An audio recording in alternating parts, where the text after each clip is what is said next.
At 19 years old, Josephine Calloway owned exactly $9, one canvas satchel with a broken buckle, and nothing else in the world that anyone would call hers. Her uncle, Cyrus Calloway, had stood on the porch of the only home she had ever known and told the assembled town of Larkspur Creek,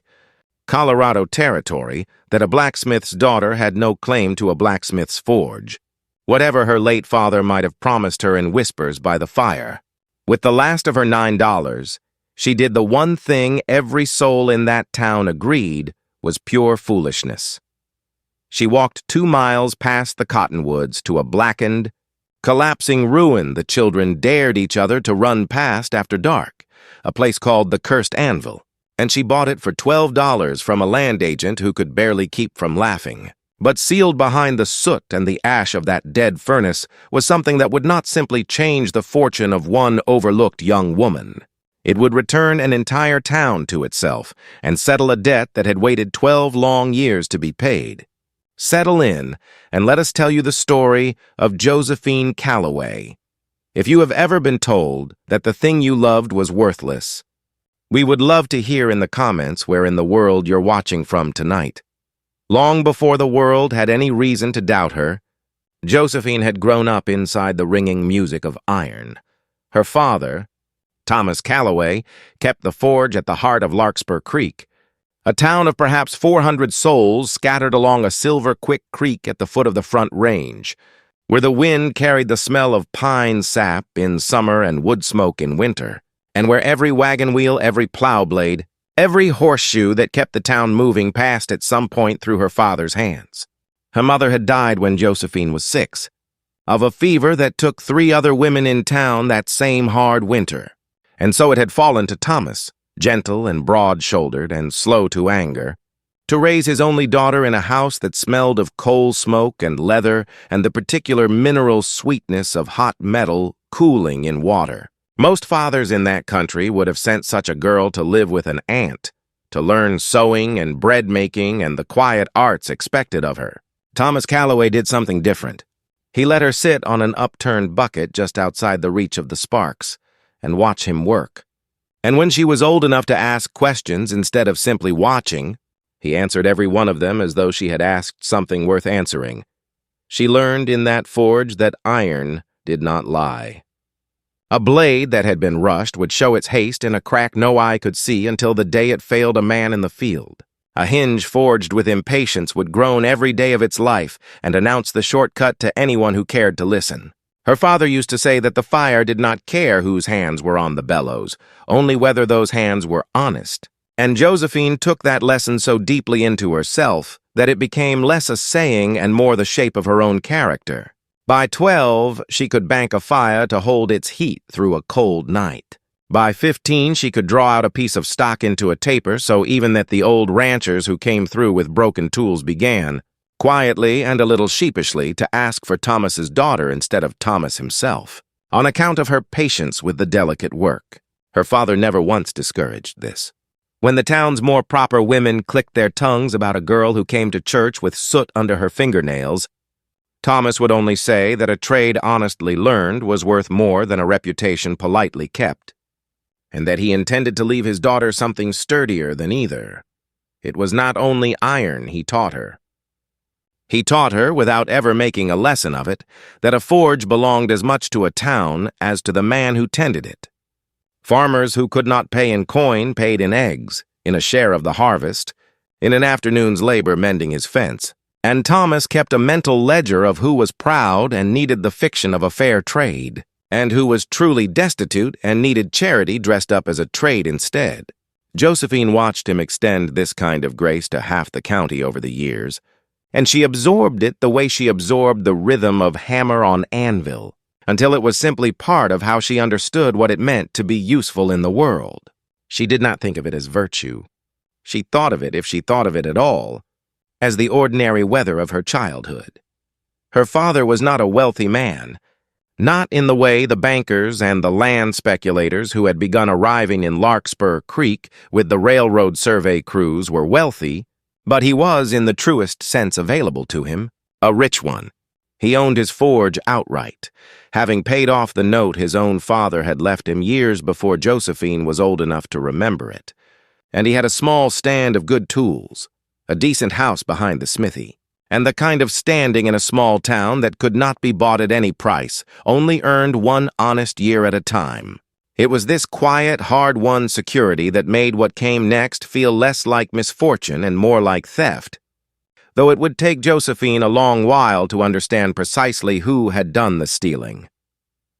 There was one particular evening,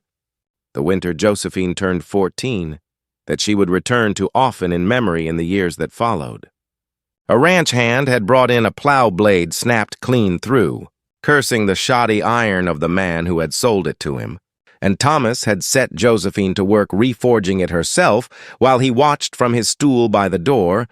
too tired that week to stand long at the fire himself. She had grown impatient partway through, tempted to quench the blade a shade early simply to be done with the cold and the long hours, and her father had said nothing at all, only watched, until she caught herself and drew the iron back for one more heat. Afterward, walking back to the house under a sky so clear the stars seemed close enough to reach, he told her that the difference between a smith who lasted and one who did not was rarely a difference of skill at all. It was a willingness to do the unseen, unrewarded extra heat that no customer would ever know to ask for. She carried that lesson quietly for years,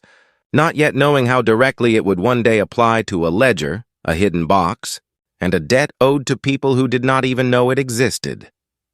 The fall began, as these things so often do, with a single winter that would not let go. Thomas Calloway caught a chest cold in the November that Josephine turned 18, the kind of cold that every man in that country caught at least once and shook off within a fortnight, and for a week it seemed he would do the same. But the cold settled instead, deepened into something that rattled in his chest like gravel in a tin cup, and by the second week of December he could no longer stand at the anvil for more than an hour without his hands beginning to shake. Josephine took over more and more of the work herself, banking the fires, finishing the orders he could no longer finish, nursing him through nights when his breathing turned so ragged she sat awake beside his bed, simply to be certain each breath was followed by another. He died 3 days after Christmas, quietly, in the gray hour before dawn, and Josephine buried him on a hillside overlooking the creek he had loved. In ground so frozen, the gravediggers had to build a fire over the plot the night before simply to break the earth. It was in the numb weeks that followed that Cyrus Calloway arrived from 2 counties over, a man Josephine had met perhaps 4 times in her life, each time at a wedding or a funeral, each time leaving her with the vague and accurate impression that he measured every room he entered for its worth in dollars. Cyrus explained, with a solicitor's paper already drawn up and signed by a judge Josephine had never heard of, that Thomas had named him executor of the estate some years before, back when Josephine was a child too young to inherit property in her own name, and that the will had never been amended. Under the law of the territory, and under the terms of a promissory note Josephine had not known existed, the forge and the house behind it were now Cyrus's to dispose of as he saw fit, in order to settle what he described as her father's debts. It was only much later, far too late to matter, that Josephine would learn the note in question had been sold to the Larkspur Creek Trust Company, a bank not 2 years established in town and run by a soft-spoken, exquisitely dressed man named Hollis Vance, and that the note's terms had been quietly altered somewhere between her father's illness and his death in ways her father, weakened and preoccupied with dying, had likely never fully understood. Cyrus stood on the porch of her father's house on a bitter afternoon in February and told the gathered neighbors,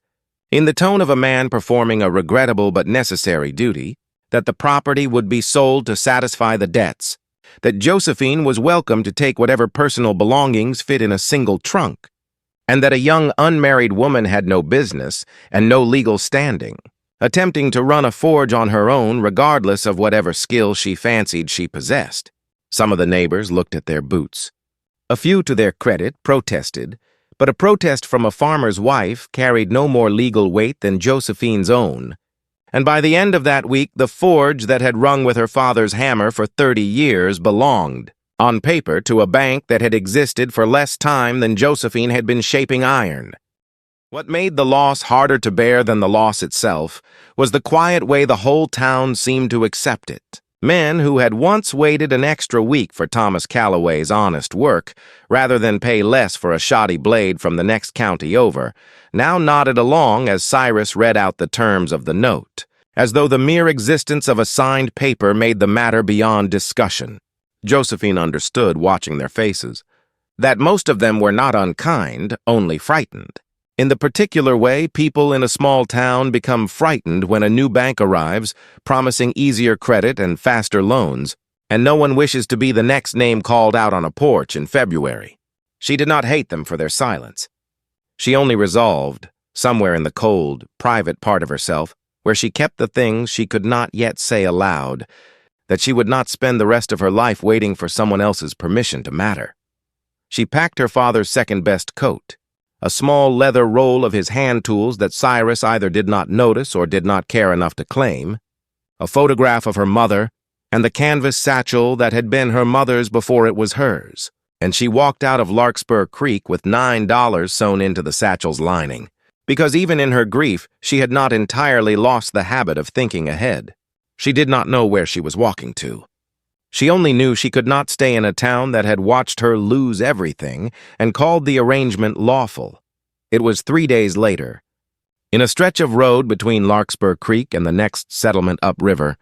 that she came upon what remained of a smithy the locals called the Cursed Anvil, and it was here, in a place everyone else had given up on, that her story properly began.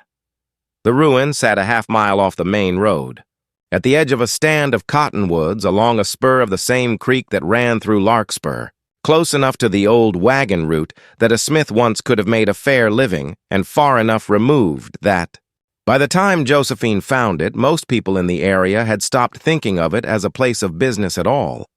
The roof of the smithy proper had partly caved under some forgotten winter's snow. The door hung crooked on a single hinge, and a tangle of wild rose had grown up through the floorboards near the cold hearth, as though the earth itself had decided to reclaim what men had abandoned. She learned its story from a talkative land agent in the nearest town, a man named Mr. Purcell, who seemed almost apologetic explaining it to her, as though warning off a customer against his own commission. The forge had belonged, a dozen years before, to a blacksmith named Ezra Whitlock, an old man who had come west after the war and set up his trade quietly,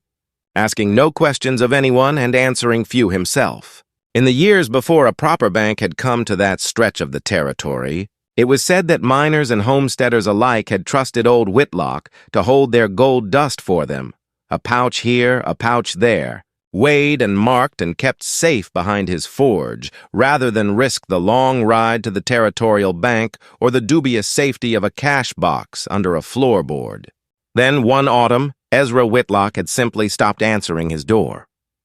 When at last a neighbor forced the latch, they found the old man collapsed at the foot of his own anvil, dead of what the doctor called a seizure of the heart. And not 1 ounce of the gold he had been trusted to keep was ever found. The town's grief curdled quickly into suspicion, and the suspicion hardened over the years, into a kind of folk certainty that Ezra Whitlock had stolen from the very people who trusted him,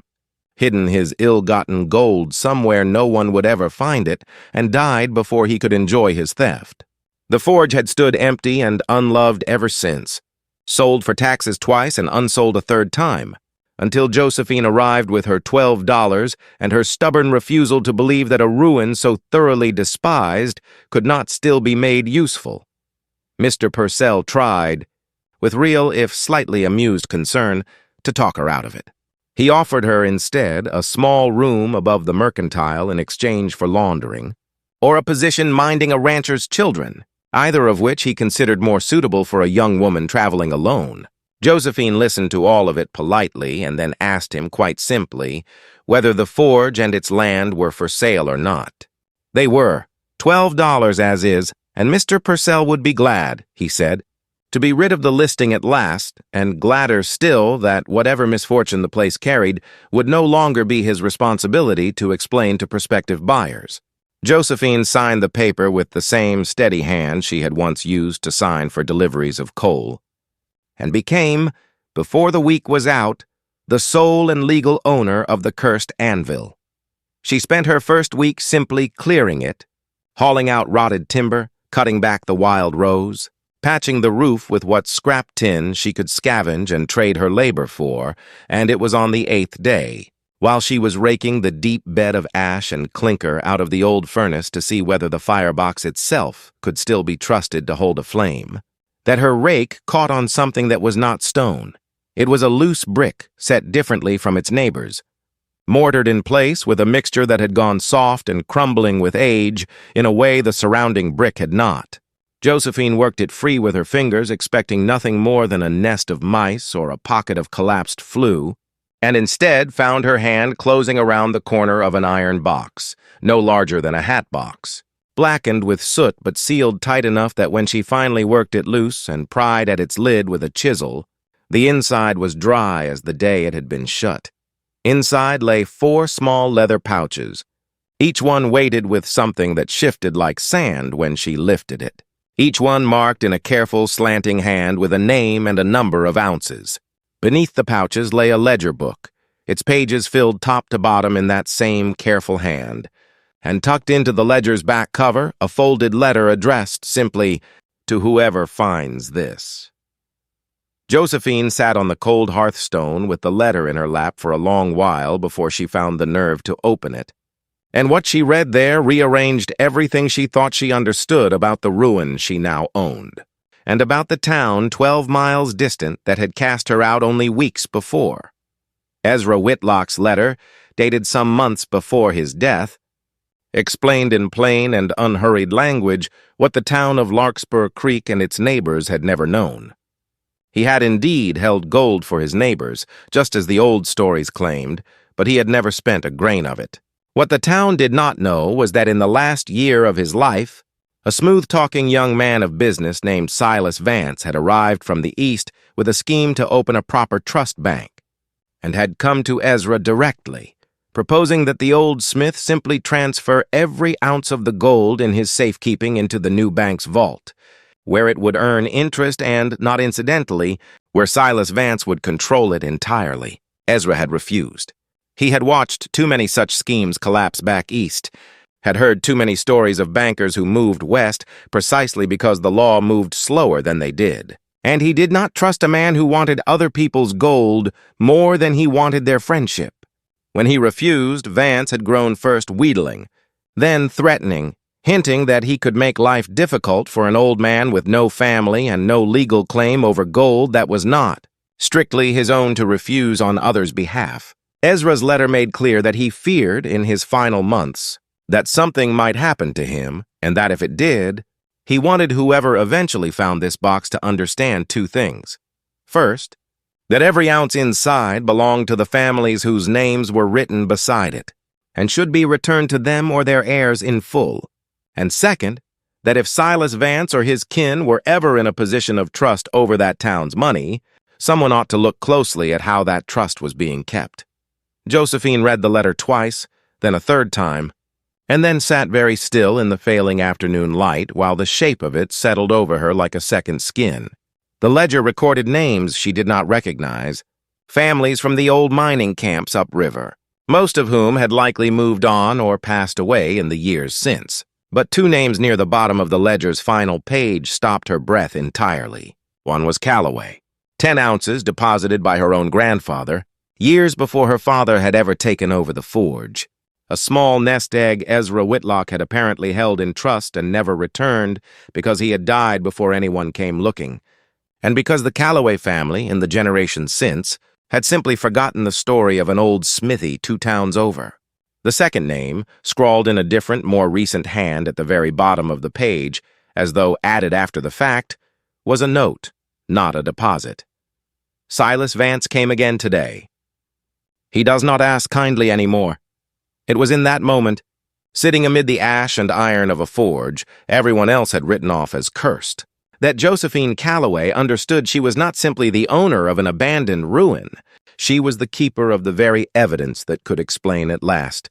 Why a bank not 3 years old had been so quick and so confident in calling in a note against her own father's forge, and why the man who now controlled that bank was named Vance, the same name as the son of the very man Ezra Whitlock had refused and feared a dozen years before. The days that followed were not, as Josephine had half hoped, simple ones. She rode into the nearest town, not Larkspur Creek, but a smaller settlement called Miller's Ford, and made careful, patient inquiries about the families named in the ledger, using the last of her savings and the goodwill of a kindly postmaster to trace what she could. 2 families she found still living. One, a widow named Agnes Realtor, who wept at the sight of her late husband's name, and the 10 ounces of gold he had entrusted to a stranger's forge before riding off to a war he never returned from whole. And one, a rancher's son who had grown into a rancher's father in the years since and who could not, at first, believe the story Josephine told him. Word of what she was doing traveled faster than she did, as word tends to in that country. And by the time she returned to Larkspur Creek to settle her own family's claim, and to confront what she now understood about the man who had taken her father's forge, Hollis Vance already knew she was coming. Hollis. Vance received her in the front office of the Larkspur Creek Trust, company with the practiced warmth of a man who had learned that charm cost him nothing and occasionally saved him a great deal. He was his father's son in every particular that mattered,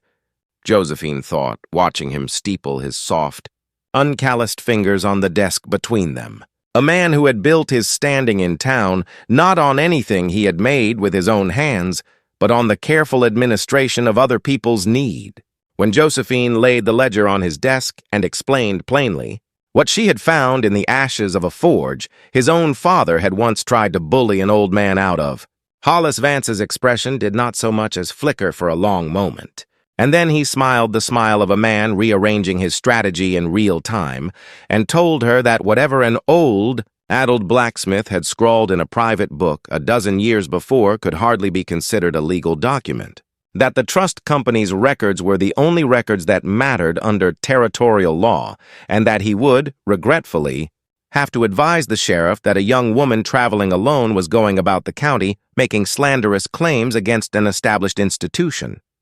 It was, Josephine would later reflect, precisely the wrong thing to say to her, because it revealed that Hollis Vance was afraid, and a frightened man tends to overplay his hand. Within a week, rumors reached Larkspur Creek that the strange girl who had bought the cursed anvil was not merely foolish, but dangerous. Perhaps even a thief herself, spinning tales of hidden gold to con honest families out of their trust. A deputy was even sent out to the forge on Vance's quiet suggestion, a young man named Ferris who clearly took no pleasure in the errand, and who stood awkwardly in her yard, turning his hat in his hands, while Josephine showed him, without a trace of defensiveness, the ledger, the letter, and the pouches themselves, still marked with names he could plainly read for himself. Ferris left that afternoon saying little, but word later reached her that he had told his own superior he saw nothing resembling a swindle in that yard, only a woman with a great deal more evidence than the man who had sent him. Cyrus Calloway, hearing the talk, rode out to see her, not out of concern, Josephine understood immediately, but out of fear that whatever trouble she was stirring might reflect poorly on the family name he had so recently used to justify taking everything she owned. He told her, standing in the yard of the forge she had rebuilt with her own 2 hands, that she ought to drop the matter, sell the ledger's secrets for whatever quiet sum Vance might offer, and get on with the ordinary business of finding a husband before her strange notions cost her whatever reputation she had left. Josephine listened to all of it, and then told her uncle, with a steadiness that surprised them both, that she intended to do precisely the opposite, and that he was welcome to leave the way he had come. What turned the tide, in the end, was not a single dramatic confrontation, but the slow, patient accumulation of truth that Josephine had learned at her father's anvil was the only kind of work that held its shape under pressure. She wrote to the widow Agnes Realtor and to the rancher's son and asked whether they would be willing to travel to Larkspur Creek and speak, in their own words, to what she had returned to them. She wrote to a circuit judge who came through the county twice a year and asked, With the same plain patience she had once used to ask her father questions about iron, whether a private ledger, corroborated by living witnesses and matched against a bank's own dated loan records, might carry weight in a territorial court. And she went, at last, to the one place she knew a town like Larkspur Creek could not ignore a claim once it was spoken aloud. The town meeting held each spring in the church hall to settle disputes over water rights, fence lines, and the occasional matter too large for any one household to resolve alone.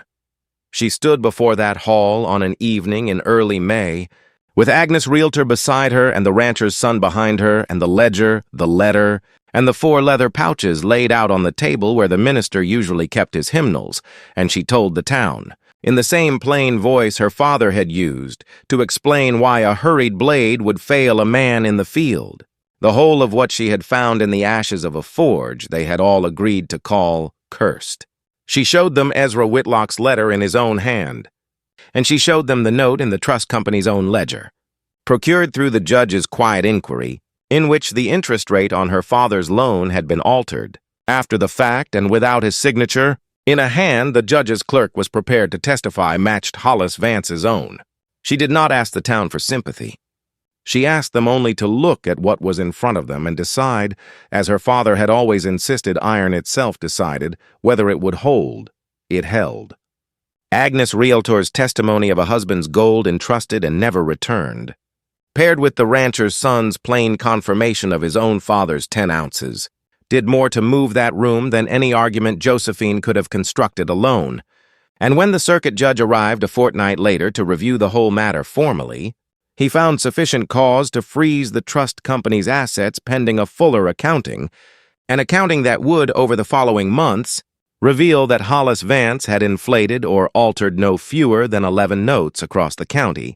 Josephine's father's among them, in order to force quiet, profitable foreclosures on land and property he then quietly resold. Hollis Vance did not hang, and he did not rot in a territorial jail, for the law in that country was slower and gentler with men of his station than it ought to have been. But he left Larkspur Creek within the month, his bank shuttered, his name spoken thereafter only with the particular contempt a small town reserves for those who have been caught, at last, doing what everyone half suspected all along, the gold that remained unclaimed. Families moved on or lines died out entirely. Josephine did not keep for herself,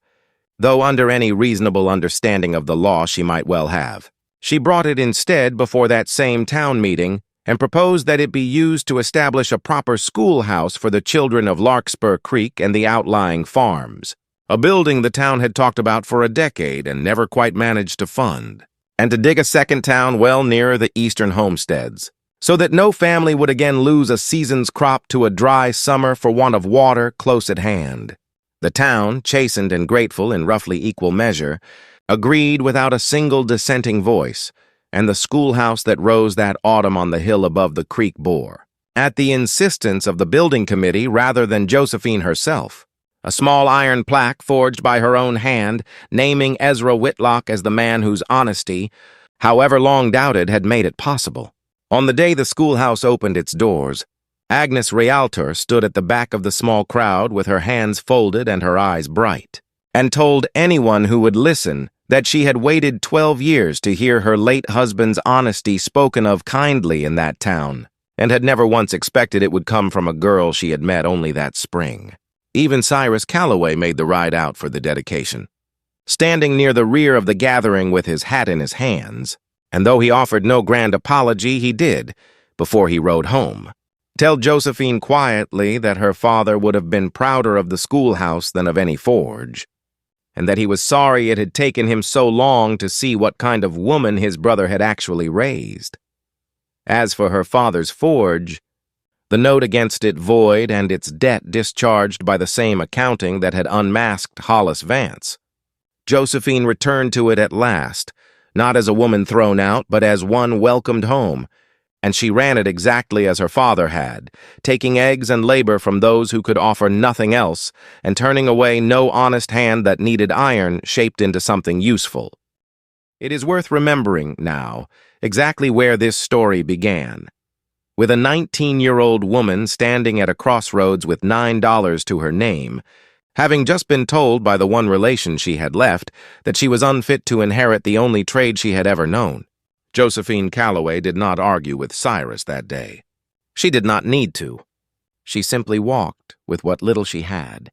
toward the one thing everyone else had already decided was worthless, and she treated it with the same patience her father had once taught her to bring to a stubborn piece of iron, trusting that what was honest inside it would eventually show itself, whatever the world outside had assumed. The forge the town called cursed was never cursed at all. It had simply been keeping a promise, waiting 12 long years for someone patient enough, and wronged enough herself, to understand exactly what that promise was worth, and to whom it was owed. Thank you for spending this time with Josephine Calloway, and the forge that remembered what an entire town had chosen to forget.